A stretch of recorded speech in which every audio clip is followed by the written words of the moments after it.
Hello everyone! Welcome back to my channel, Beth Cuisine. Hello guys! I-share ko lang sa inyo ang aking recipe for today. My recipe for today guys is chicken buffalo. Ito guys yung chicken natin. Ito na yon. Ang gamit ko palang chicken guys ay leg at saka thigh part. Ito pa yung paborito namin pagdating sa chicken. Unang gawin ko guys, nahugasan ko na siya maigi. Unang gawin ko, lalamasin ko muna siya ng asin guys. Yan ang ginagawa ko. Lagyan natin ng asin. Yan. Tapos lamasin muna natin guys.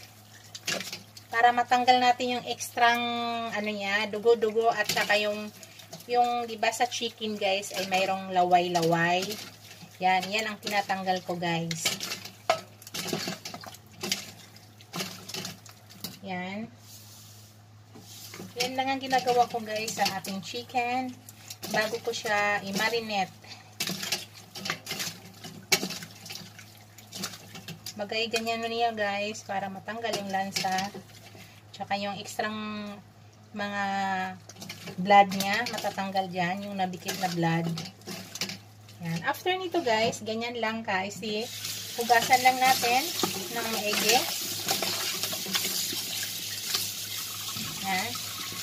Hugasan lang natin ng maigi guys. Para make sure nga hindi aalat ang ating chicken.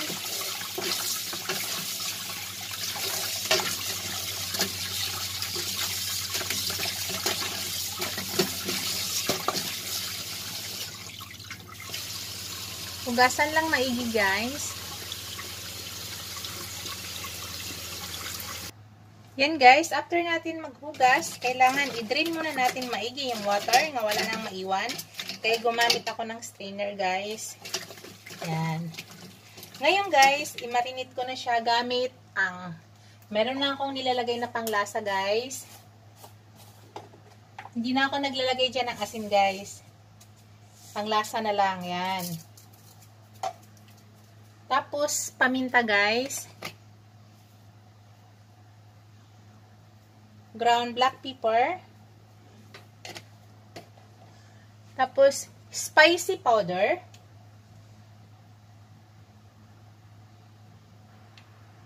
Kasi ang ating lulutuin guys ay chicken buffalo.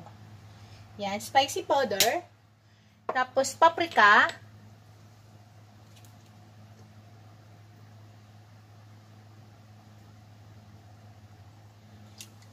Yan. After nito guys, imimix lang natin together.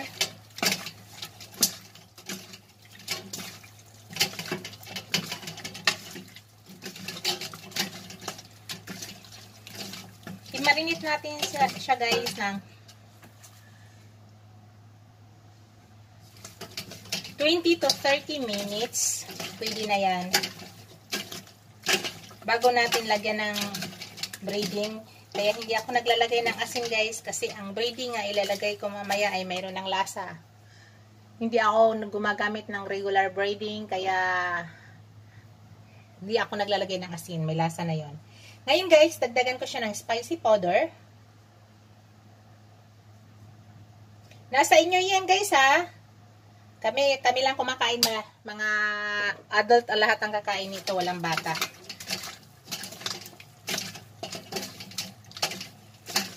Yan. Mas gusto ko pa guys, dagdagan ko pa ng ground black pepper. Mahilig kami sa ground black pepper guys. Yan. Isa kasi ito sa nagpapatanggal ng lansa.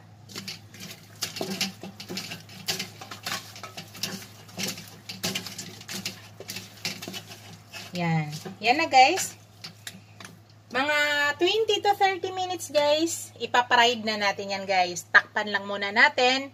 Then after 20 to 30 minutes, ready to fried na yan. Lalagyan lang natin, ika-coat lang natin mamaya sa harina. So guys, after 20 minutes, lalagyan na natin ng breading guys. Tapos ipaparide na natin. Ganyan lang ako maglagay ng breading guys. Hinahalo ko lahat na agad.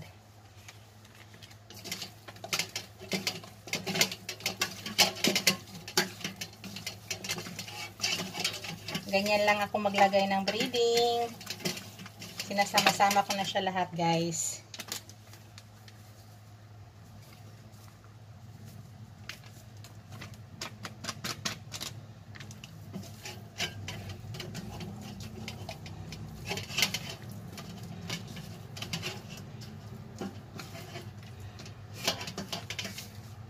Yan. Tapos guys, ipa-fried na natin guys. Hello guys, ito, naglagay na ako ng mantika. Ipa-fried na natin ang ating chicken guys.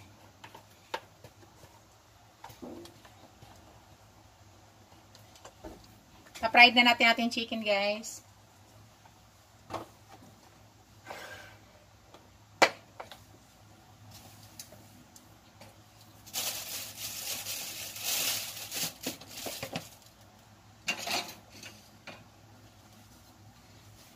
Siguraduhin natin guys nga ang ating mantika ay mainit na bago natin ilagay ang ating chicken. Yan yung technique para ang ating chicken ay maging crispy o crunchy.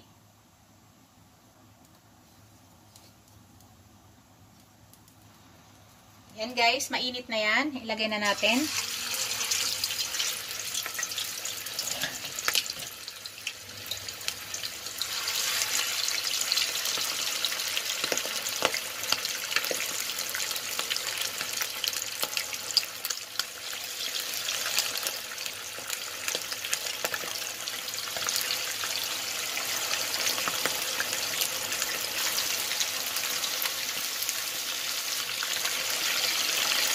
And guys, hintayin natin mag golden brown. Tapos, baliktarin lang natin yan guys. Ayan guys, baliktarin na natin guys.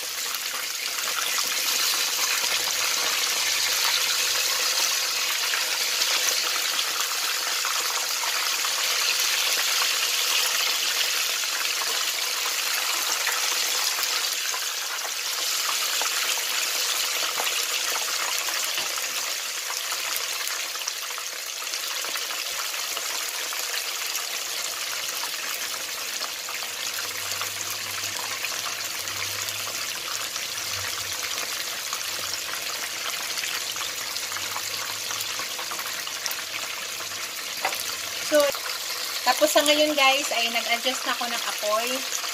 Minidyum ko na para yung inside niya ay maluluto. Kanina ay naka-high tayo kasi ilalagay pa lang natin yung chicken. Ngayon, naka-medium na para yung inside ng chicken ay maluluto, hindi siya maging bloody. Hello guys, ito luto na siya guys. Isit aside muna natin, tapos isa lang natin yung iba.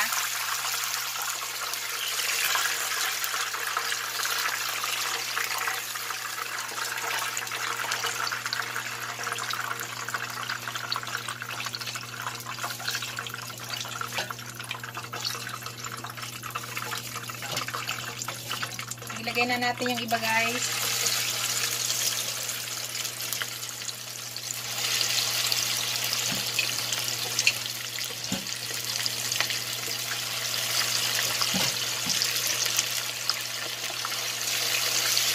Yan. Hintayin ulit natin guys. Mag golden brown yan.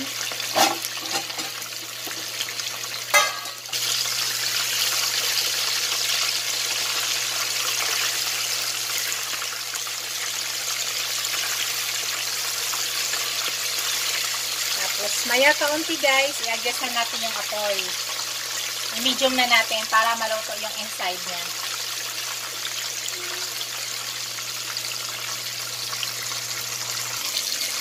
Hello guys, ito, luto na siya guys.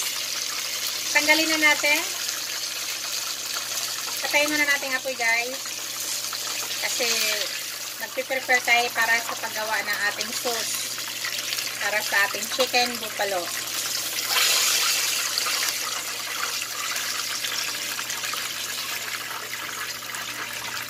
Yan.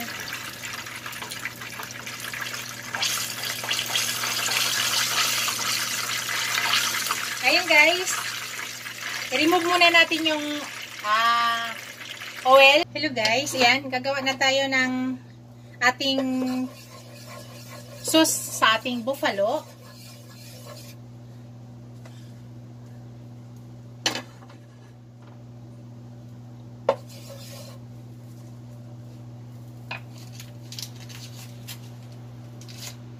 Na guys, maglalagay ako ng konting olive oil para hindi masunog ang ating butter. Olive oil guys, konti lang. Yan. Tapos maglagay na ako ng butter.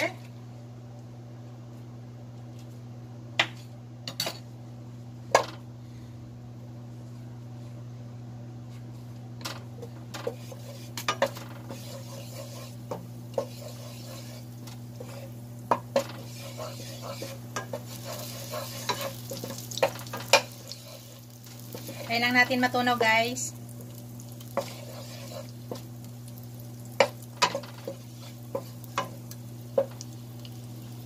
Yan. Ngayon guys, pwede na natin ilagay ang ating garlic.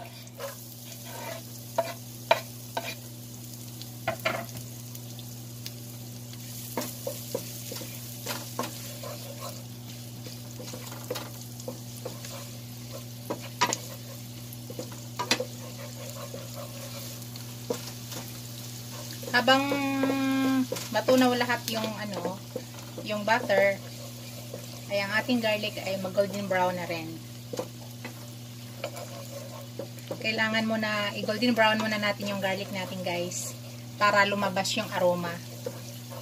Yung apoy guys ay mahina lang po ha, para hindi masusunog.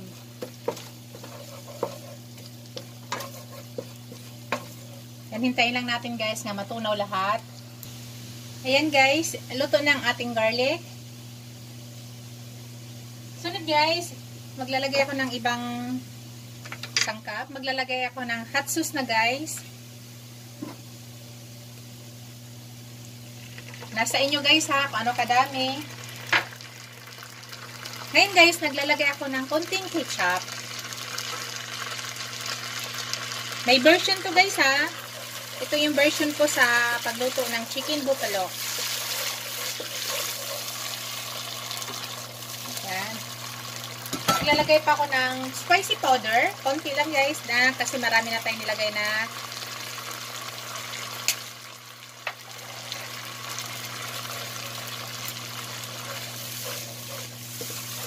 yan. Tapos naglalagay ako guys ng oyster sauce. Kunting suka. Kunting suka, kunting vinegar lang guys. Panguntra lang. Ano lang, 1 tablespoon na vinegar lang yon.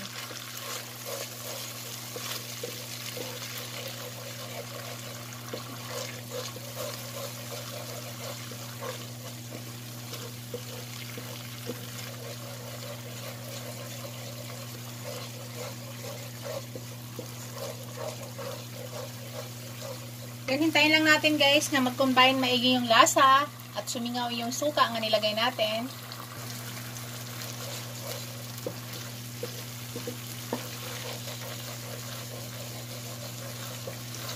Yan guys, ngayon ilalagay na natin ang ating chicken guys. Pwede na natin ilagay ang ating chicken.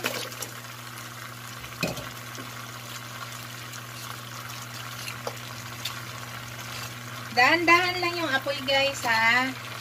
Pahinaan nyo lang talaga. Just bawasan pa ulit yung apoy. Yan. Tapos imimix-mix lang guys. Imimix lang natin yan. Para mag-absorb yung sauce dito sa ating chicken.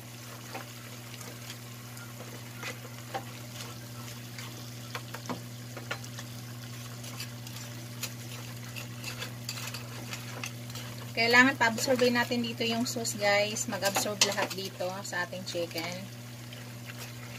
So, kailangan mahina lang yung apoy.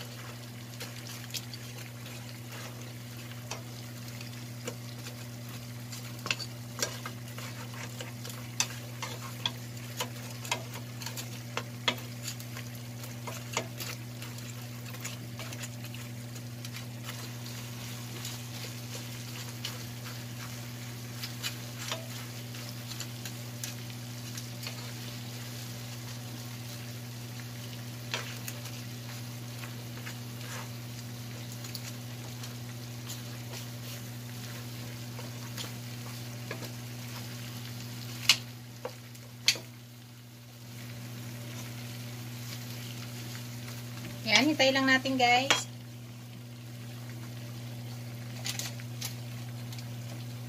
Ngayon guys, maglagay ako ng chili flakes.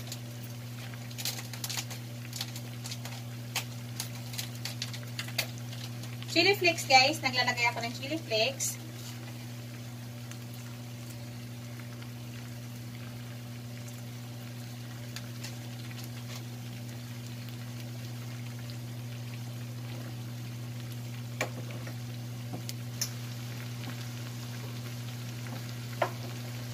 At naglagay ako ng sesame seeds guys. Sesame seeds. Yan. So, hintayin lang natin guys.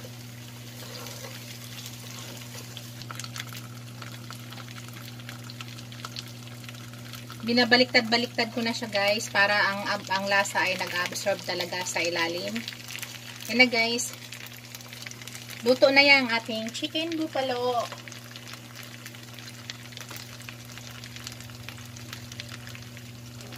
Thank you for watching guys.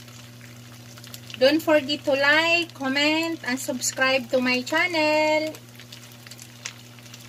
Thank you guys. See you in my next video. Bye. God bless you all. Bye guys.